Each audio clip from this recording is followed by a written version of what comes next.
वज़ीर आज़म शहबाज शरीफ से सदर वर्ल्ड बैंक और MD IMF की मुलाकातें। वज़ीर आज़म ने IMF की दरीना शराकत को सराहा। कहा पाकिस्तान की मईशत तेजी से बहाली की तरफ बढ़ रही है। IMF प्रोग्राम के तहत अहदाफ और वादों को पूरा करने की तरफ पेशरफ जारी है।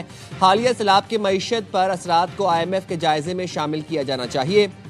क्रिस्टलिना जॉर्जिएवा का सैलाब मुतासरीन से हमदर्दी का इजहार। बहाली के मौसर इकदाम के लिए नुकसानात के तखमीने की अहमियत को उजागर किया। वज़ीर आज़म ने अजय बंगा को भी हुकूमत के जामे इस्लाहाती एजेंडे से आगाह किया। कहा इस्लाहाती एजेंडे से मैक्रो इकनॉमिक इस्तेहकाम हासिल हुआ। सदर वर्ल्ड बैंक का पाकिस्तान की इक्तिसादी इस्लाहात और तरक्याती एजेंडे पर एतमाद का इजहार। आलमी बैंक ने पाकिस्तान के लिए $40 अरब की तारीखी मुआवनत का वादा किया है।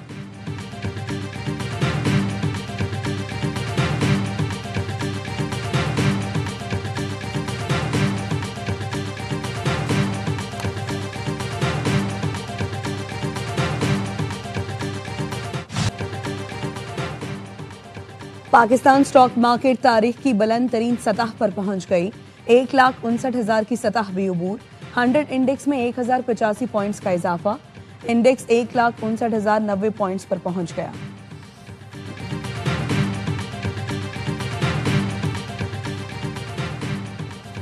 अक़वाम मुत्तहिदा के हेडक्वार्टर्स में वज़ीर आज़म शहबाज शरीफ की अमरीकी सदर डोनाल्ड ट्रंप से मुलाकात। अरब इस्लामी सरबराह इजलास के ख़िताम पर दोनों सरबराहान मुमलिकत ने खुशगवार माहौल में गैर रस्मी गुफ्तगू की। नायब वज़ीर आज़म इसहाक डार भी मौजूद थे।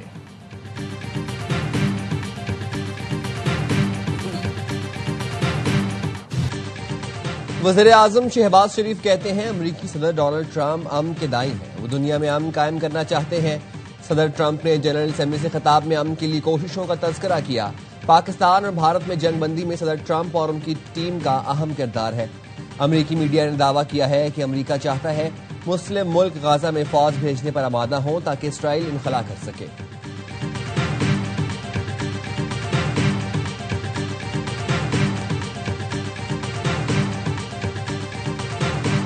I have also been deeply engaged in seeking a ceasefire in Gaza. Have to get it done. Some of this body is seeking to unilaterally recognize a Palestinian state. The rewards would be too great for Hamas. फलस्तीन को तस्लीम करना Hamas के लिए इनाम होगा। फलस्तीनी रियासत में Hamas का कोई किरदार नहीं होना चाहिए। अमरीकी सदर डोनाल्ड ट्रंप का अक़वाम मुत्तहिदा की जनरल असेंबली से खिताब।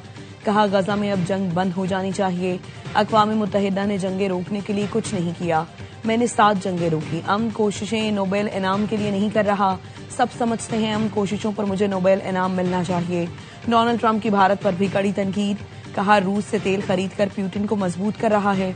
रूस यूक्रेन जंग में चीन और भारत फंडिंग करते हैं। नेटो ममालिक का भी रूसी एनर्जी मसनूआत का बायकॉट न करना शर्मनाक है। अमरीकी सदर ने मेयर लंदन पर संगीन इल्जाम लगाया कि सादिक खान लंदन में शरीयत नाफिज करना चाहता है। कहा मैं अब लंदन नहीं जाना चाहता, वहां का मेयर ठीक नहीं। हमारे शहरों में शरीयत नाफिज करने की बातें की जाती हैं।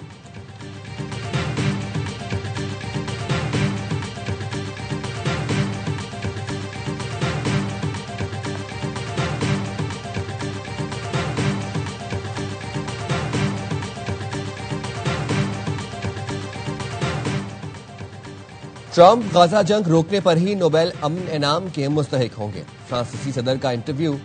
इमैनुअल मैक्रोन ने कहा अमरीकी सदर अमन का नोबेल इनाम चाहते हैं। नोबेल इनाम सिर्फ इसी सूरत मुमकिन है जब आप तनाज़े खत्म कर दें। इसराइल फलस्तीन तनाज़ा हल करने पर ही ट्रंप को नोबेल इनाम मिल सकता है।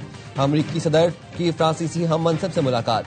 कहा हम गाजा और यूक्रेन में जंग रोकना चाहते हैं कि यरगमालियों की वापसी हो, हमास को तोहफा न दिया जाए। मगरिब ने इसराइल बनाने की गलती तस्लीम कर ली। बरतानिया के बाद फ्रांस ने भी फलस्तीन को तस्लीम कर लिया। सऊदी अरब और फ्रांस की सरबराही में अक़वाम मुत्तहिदा में कॉन्फ्रेंस। मजीद 7 यूरोपीय मुल्कों ने फलस्तीन को तस्लीम करने का ऐलान किया।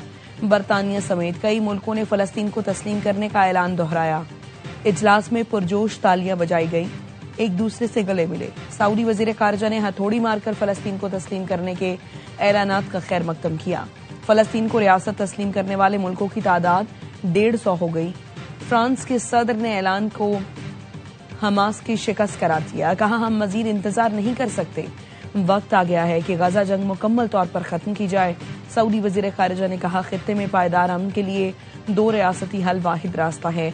दीगर मुल्कों से मुतालबा करते हैं वो भी ऐसा ही तारीखी कदम उठाएं।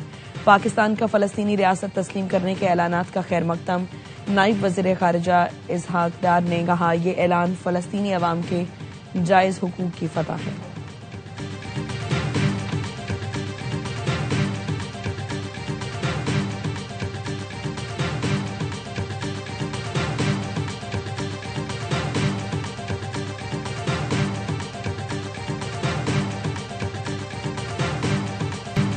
शाहीनों ने लंका ढा दी। श्रीलंका के खिलाफ एशिया कप का हम मार्का जीतकर फाइनल की उम्मीद जगा दी। अबुधाबी में ग्रीन शर्ट्स 5 विकेट से कामयाब। मोहम्मद नवाज और हुसैन तलत ने मैच विनिंग शराकत से 12 गेंद पहले फतह दिला दी। 134 रन के ताकुब में पाकिस्तान की आधी टीम 80 रन पर आउट हो गई थी। श्रीलंकन टीम पहले खेलकर 8 विकेट पर 133 रन बना सकी थी। कमांडो मैंडिस की 50 रायगा, शाहीन ने 3, हारिस रऊफ और हुसैन तलत ने 2-2 विकेटें हासिल की। हुसैन तलत ऑलराउंड कारकर्दगी पर मैच के हीरो करार। इवेंट में आज भारत और बांग्लादेश की टीमें टकराएंगी।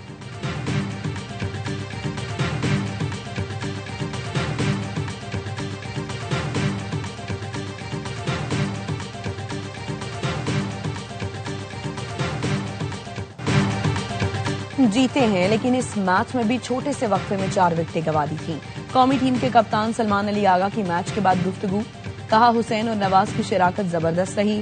टीम में ज्यादा ऑलराउंडर इसीलिए रखे हैं ताकि इस तरह की सूरत हाल से निपटा जा सके।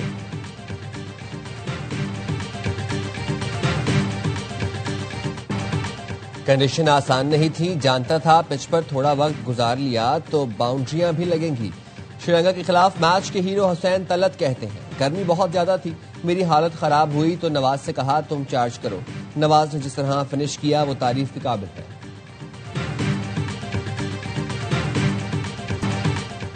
श्रीलंकन कप्तान ने 10 ओवर से पहले 5 विकेट गिरना पाकिस्तान से शिकस्त की वजह करार दे दिया। कहते हैं, पाकिस्तानी बॉलर्स ने बहुत उम्दा बॉलिंग और फील्डिंग की। छोटे हदफ के दिफा में गेंदबाजों ने भी पूरी जान लगाई।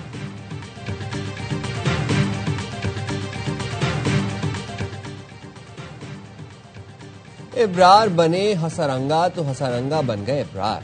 दोनों ने एक दूसरे का सेलिब्रेशन स्टाइल चुरा लिया। इब्रार ने हसारंगा को बोल्ड किया तो उन्हीं के अंदाज में जश्न मनाया।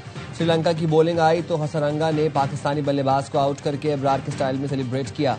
मैच के दोनों ने एक दूसरे के नकल उतारने पर मुबारकबाद दी। इसे कहते हैं जेंटलमैन की क्रिकेट।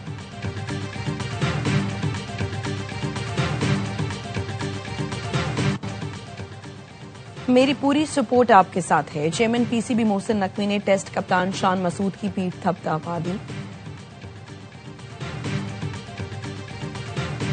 इंटरनेशनल क्रिकेट काउंसिल ने अमेरिका की रुकनियत मुअत्तल कर दी। यूएसए क्रिकेट की मुअत्तली का वर्ल्ड कप में शिरकत पर कोई असर नहीं होगा। अमेरिकी टीम फरवरी में भारत और श्रीलंका में T20 वर्ल्ड कप खेलेगी। मुअत्तली क़यादत और गवर्नेंस में इस्लाहात न करने पर की गई। आईसीसी ने पेशावर से कोयटा आने वाली जाफर एक्सप्रेस दश्त में हादसे का शिकार। ट्रैक पर 45 मिनट पहले धमाका हुआ था, जिसकी वजह से ट्रेन पटरी से उतर गई। मुसाफिरों को लेने कोयटा से रिलीफ ट्रेन जाए हादसा की तरफ भेज दी गई। वज़ीर रेलवे ने जाफर एक्सप्रेस हादसे की तहकीकात का हुक्म दे दिया। 24 घंटे में रिपोर्ट तलब।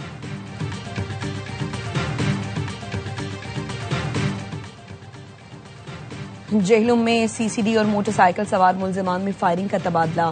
फायरिंग के तबादले में 2 डाकू हलाक, 2 फरार। हलाक मुल्जिमान से असलहा, मोबाइल फोन, एटीएम कार्ड्स और मोटरसाइकिल बरामद। तर्जुमान सीसीडी के मुताबिक डाकुओं की शनाख्त हबली और आतिफ इलियास के नाम से हुई। मुल्जिमान सैयद हुसैन दीना रिहायशी बैनुल अजलाई वारदातों में मुलव्वस थे। ਮੈਨੂੰ ਆਂਦਾ ਚਾਚਾ ਜਿਹਦੇ ਪਾਣਾ ਹੀ ਰਾਸ਼ਨ ਮੈਂ ਚਾਪਰ ਲੈ ਆਵਾਂ ਇਹ ਬੱਚੀ ਮੇਰੇ ਕੋਲ ਹੀ ਆ ਇਹ ਚੀਜ਼ ਲੈਣ ਗਿਆ ਮਗਰੋਂ ਬੱਚੀ ਦਾ जेहलुम में सीसीडी और मोटरसाइकिल सवार। रावलपिंडी में निजी अस्पताल के बाहर से 7 साल बच्ची अगवा। अगवाकार ने बच्ची के दादा को बातों में लगाकर मेडिकल स्टोर भेजा। दादा मेडिकल स्टोर गया तो मास्क पहना मुलजिम बच्ची को अगवा करके फरार हो गया। बच्ची वालिदा के इलाज के लिए दादा के हमरा आई थी। सीपीओ रावलपिंडी का नोटिस, बच्ची की बाजियाबी के लिए इकदामात की हिदायत। खानेवाल में कब्जा माफिया के खिलाफ कार्रवाई की दरखास्त। तीना बुजुर्ग शहरी का जुर्म बन गया। डीएसपी ने मुबैना बदतमीजी की और दफ्तर से निकाल दिया। मुतासरा बुजुर्ग शहरी मोहम्मद सईद की आईजी पंजाब से दादरसी की अपील।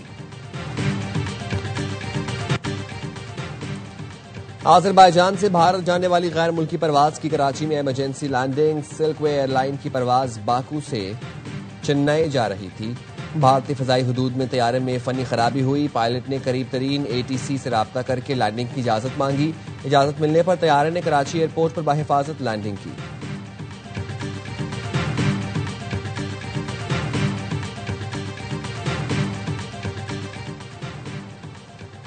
और दूसरी chief of naval staff international selling regatta आज से कराची के समंदर में शुरू होगी। पाकिस्तान समेत 8 मुल्क एक्शन में होंगे। इफ्तिताही तकरीब PNS रहबर कराची में हुई।